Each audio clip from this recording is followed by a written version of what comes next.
peace deal? Maybe. I don't know. But I think it's pretty amazing we even got to this point to talk about it. And the president had a big announcement yesterday. He was all excited about it. I've never seen so many world leaders at the White House. It's beautiful. They're going to love my big, beautiful flags. And that's important. But here's the more relevant question, at least today until the meeting happens. Trying to get some peace between Ukraine and Russia. Why do so many members of our national news media, I know, they're the subject and the target of my ire almost every single day, but they should be yours too. Here's another nail in the coffin. Why do so many of these media outlets actively root against a peace deal? Because it's just so obvious. And yes, even some of your favorite news outlets, maybe one of your favorite reporters, because Fox is guilty in this too. They've been bad for a long time. Anyway, we'll get to that. Some of the details. What happened over the weekend, the reaction, the overreaction and all that stuff. Also going to get some details now, which also came out, which is horrifically tragic. But out of this is going to come more discovery. In my state, where I live, in Florida, national news now, though, there was an unbelievably horrific commercial trucker crash that they basically killed a family on the Florida Turnpike with an illegal U-turn. A U-turn where you're not supposed to make a turn. It's supposed to be for official use only. What they discovered about who this driver is and why he has a commercial driver's license will enrage you. But again, what do we always do? Turn it into something positive. This is going to shine a light on one of the more really, really serious aspects of illegal immigration. We'll talk about that as well. But we'll wrap it up with a little bit of consumer news. Is your iPhone spying on you with the new update? Maybe.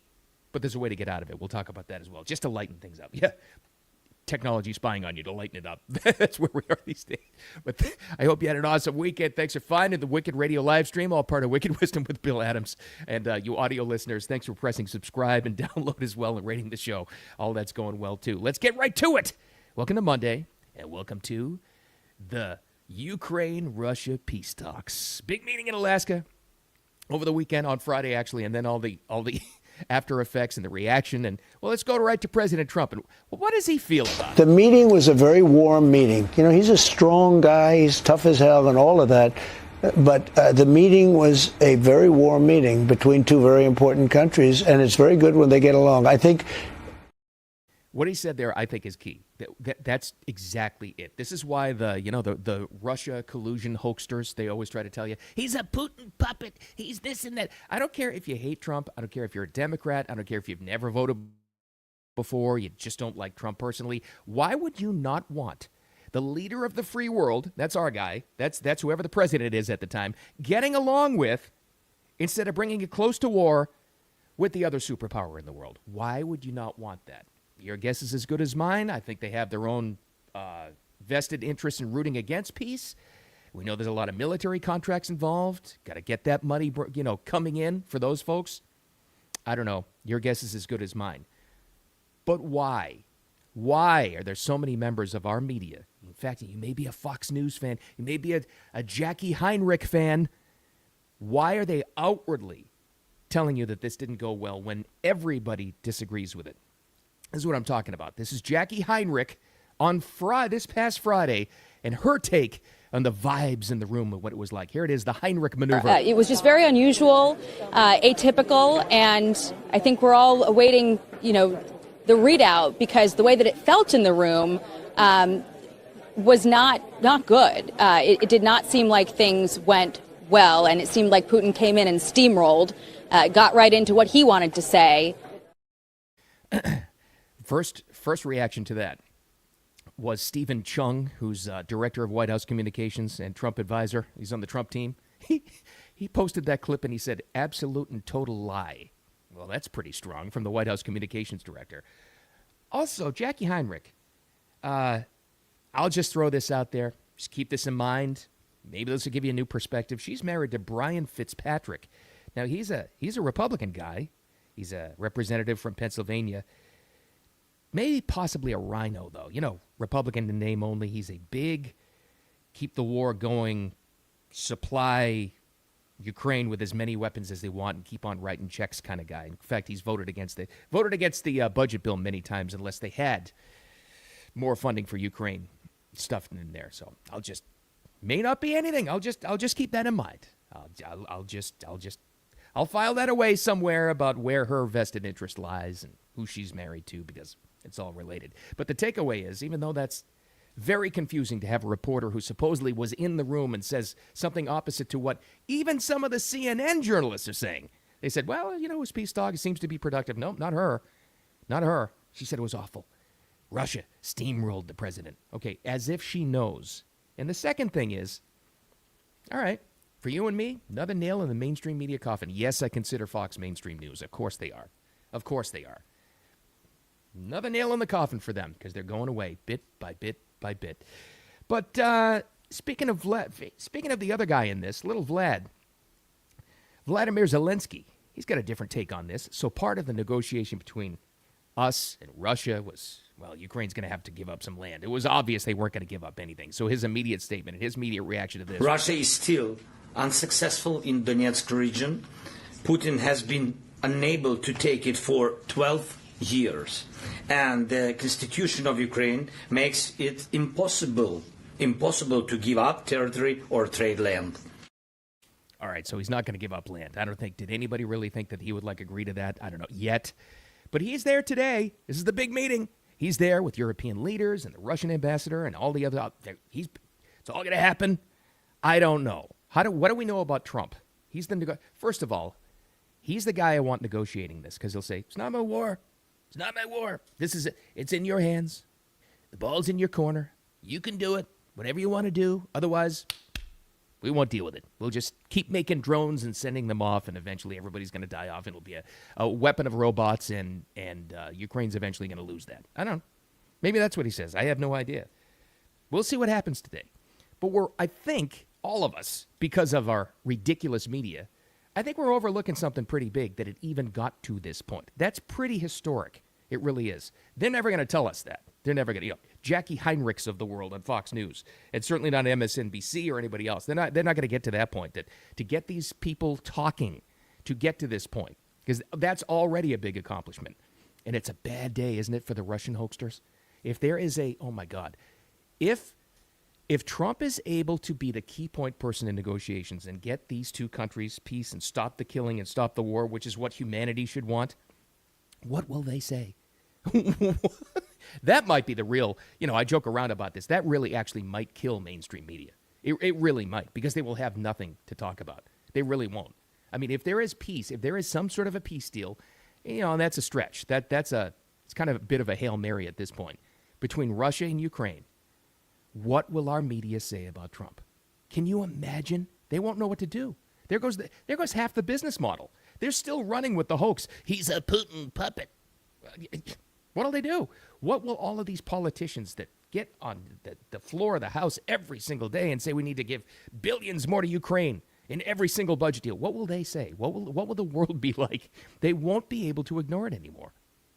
But they'll find a way. They will. Anyway, speaking of those other networks, this was amazing. And everybody covered it because this was a historic moment of Trump getting there first on the tarmac, and that's key to the story, waiting for Putin and shaking out his hand.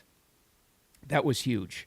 But we'll get to that in a second. Immediately after that happened, this is one of my favorite presidential moments of all time. Like, all time. I cannot love this power move enough. And I love a president that has the balls to pull a move off like this. Remember I said he arrived first? Well, he had time to set this up. This is the ultimate power move of flying B-2 bomber squadron over Putin's head.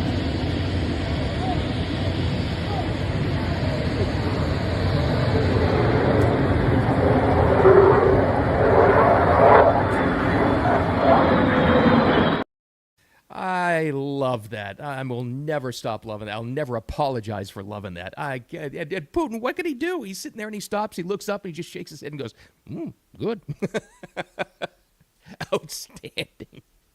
But we talk about a world in which CNN exists. What if there is peace, right? What will they actually go to? If the economy is back, the border is secure, and crack down on crime, and if there's peace between Ukraine and Russia, what will outlets like CNN talk about? I don't know, but maybe they've already started. They actually bring on, and I hadn't caught this, maybe you've seen more CNN than I have. They have, when they have these big meetings happen, they bring in a body language expert, which is, it's kind of interesting. But that's how low they are on this. But here they are talking about the initial handshake, even before the B-2 flyover between Trump and Putin.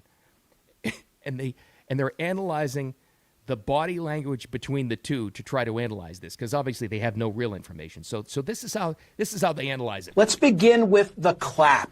The clap by President Trump as Putin is approaching him. What do you make of the clap? Michael, this is a moment. Remember, when Trump gets to that carpet there, he's waiting. He's in the authority position. By using that clap, he's taking some of the authority out of the moment, going from host into receiver. He offers a rapport and an opportunity to lighten the moment through that clap. It's followed by a... I just love the intro. Michael, what do you think of the clap? CNN analyzes the clap. Film at 11. There it is. But in that video, sorry, you audio-only listeners, this was one of the Trump. It actually is a power move. They're correct about this. If you saw that clip on your own time, or if you happen to just see it there in the replay, Trump does that thing where he shakes out his hand and he pulls his opponent in, and he doesn't really let go of his. He did this to Trudeau in Canada when he was up there. He pulls him in. He doesn't let you go until like he establishes dominance.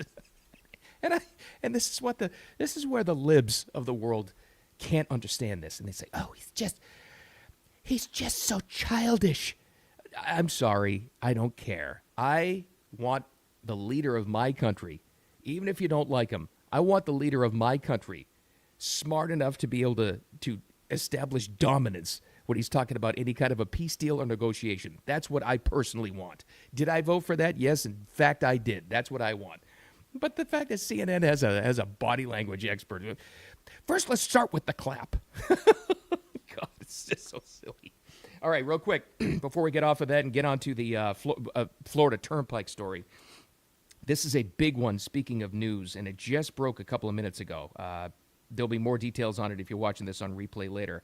But President Trump, speaking of the big guy, just a couple of minutes ago, as we're talking in real time here, as of Monday morning, just sent a big announcement out on Truth Social. He's going to lead a movement to eliminate mail-in ballots and voting machines entirely, voter IDs and paper ballots only. Getting rid of mail-in ballots, paper ballots only, and at the very least, if not getting rid of them, if they can't do that state by state, county by county, they'll take a real close look at the voting machine system. So that was the breaking news as of this morning. That's one I was waiting for. Election security was one of my top 3 issues. Might have been for yours, too. All right, moving on. Got to get to this. This is a horrific story from last week, and now we know some of the details. And this is one of those issues. Every once in a while, a story will come out and an incident will happen that is so horrific that it grabs national attention, but throughout that gets people to work on the issue because there's so many eyeballs on it, and there's so much attention and energy to it. I'm talking about specifically in St. Lucie County, Florida, a little north of me.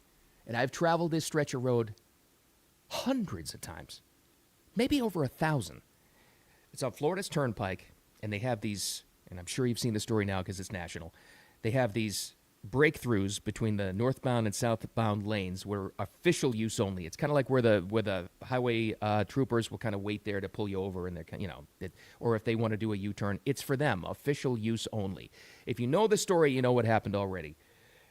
A commercial truck, one of the big tractor trailers, tried to do a U-turn there into oncoming traffic. And the result of it was they killed a family of 3, which had no shot in a minivan. They had no possibility of getting out of there because they turned right in front of them. Family's dead. 3 people, a family, gone because of this. It's exactly what happened. So that's horrific enough. Well, this was the detail on what it actually looked like. Audio listeners, I'm sorry, this is a little bit different, but this is the actual video camera from inside when they were pulling the U-turn. And you can see the reaction of the driver where he's just kind of like nonchalant after it. Details on the driver coming up here in just...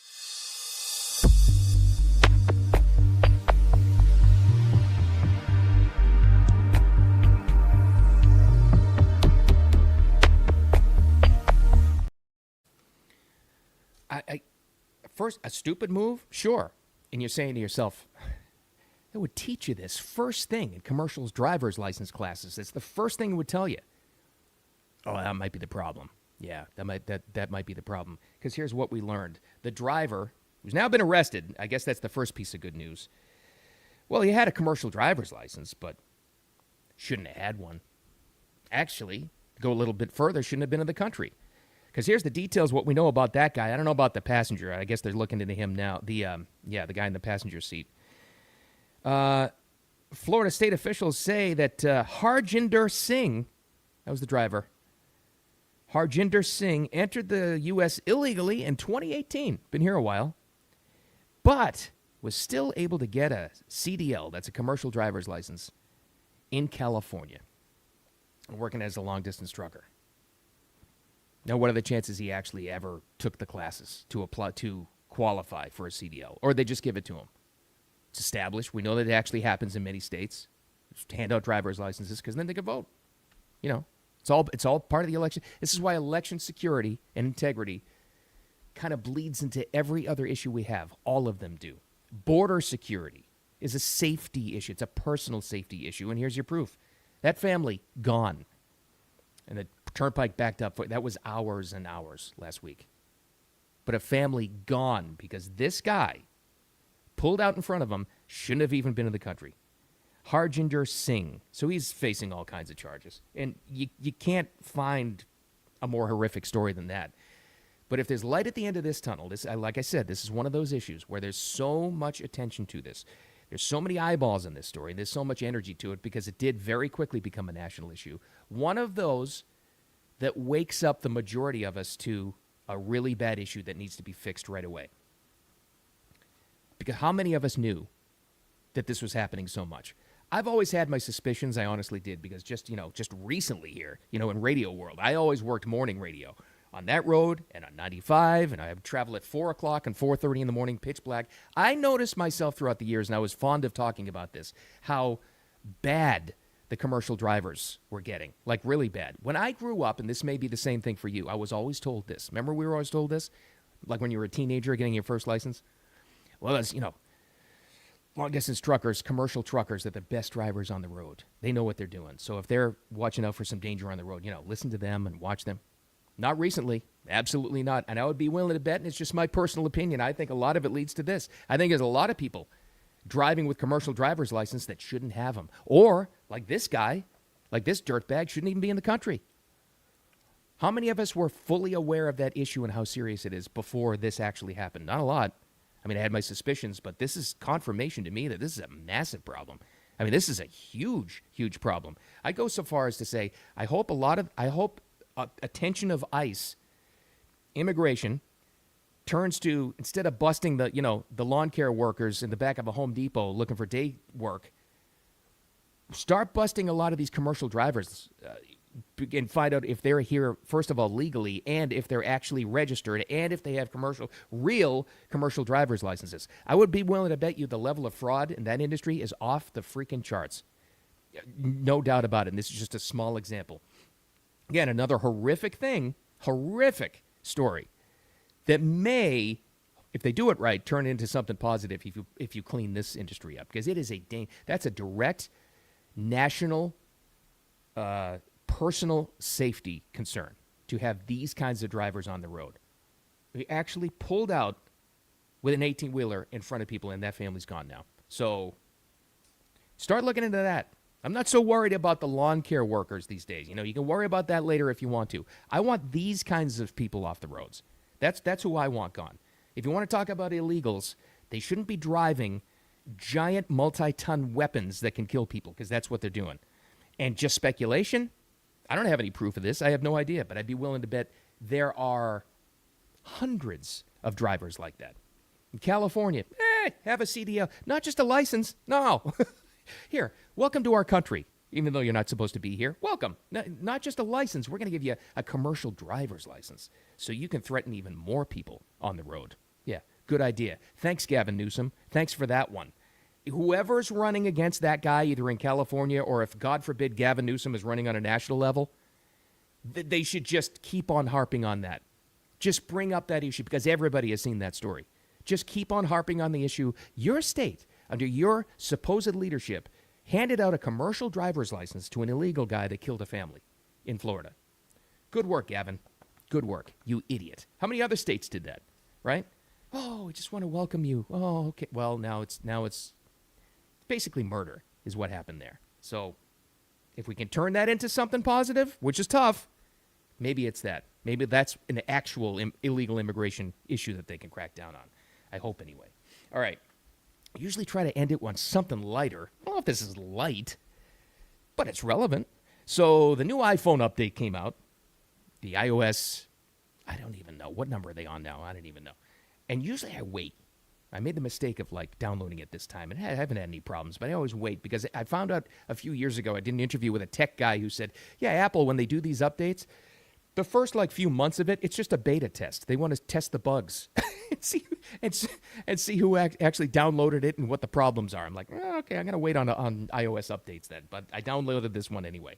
Apparently, this one has some major security concerns for you and me and everybody else if you've got an iPhone like I do right here. Now, here's where social media is great. This girl may be completely wrong about this, but what's the harm in checking this out? This is Nerd Girl. I think she's got a big TikTok channel or whatever. But anyway, she's telling you about the iPhone update and what you should watch out for security concerns. What's the harm in taking these off? So I tend to think she's right, but if not, what do you have to lose? You should be concerned about some of the features that Apple turned on in the most recent updates. Here's how to turn those off. Hi, I'm the Nerd Girl. Been doing this for 14 years. First, go into Settings and scroll all the way down to Privacy and Security. Then, scroll all the way to the bottom, and this is the worst one. This is the Apple Intelligence Report. It exports everything that you do, including messages, every 15 minutes by default. Go ahead and turn that off. While you're at it, turn off everything for Apple advertising and analytics and improvements. Now scroll to the top of that section and turn off Allow Apps to Track. In Location Services, scroll all the way to the bottom, go to System Services, and then turn off all the product improvement toggles. So security and settings if you're an iPhoner like I am and turn that stuff off. I turned it off when I first saw that last night. No difference in the phone, so what do I have to lose? So I tend to think she's right on that, but that's where social media is great. I know you may hate TikTok. I get it. It annoys me too. You may hate Instagram. I get it. Facebook, all that stuff. But I got to tell you, I wouldn't have heard it unless I had seen that on social media. It has its benefits. It all matters in what you follow. All right. I'm out of material, and you have to get on with your Monday. What are you doing watching me? All right. Hey, you're asking the same question. Listen, let's see if we have some peace deal, and let's, as humanity, let's all put some energy together and hope for this, right? Despite what our media says, as they're actively rooting against it, it appears. But we'll see what happens with that. I'm sure we'll have some updates tomorrow for you. Also, whatever else is going on in the news, and like always, we'll take a lot of this bad news, reframe it, and turn it into something positive for us, because that's what we do. Or I do, and you do, whatever. Thanks for finding me. Replay later on X and on YouTube and on Facebook and audio podcast listeners. Thanks for downloading and subscribing. I appreciate you as always. Let's make it a wicked awesome Monday and find some peace. Peace out.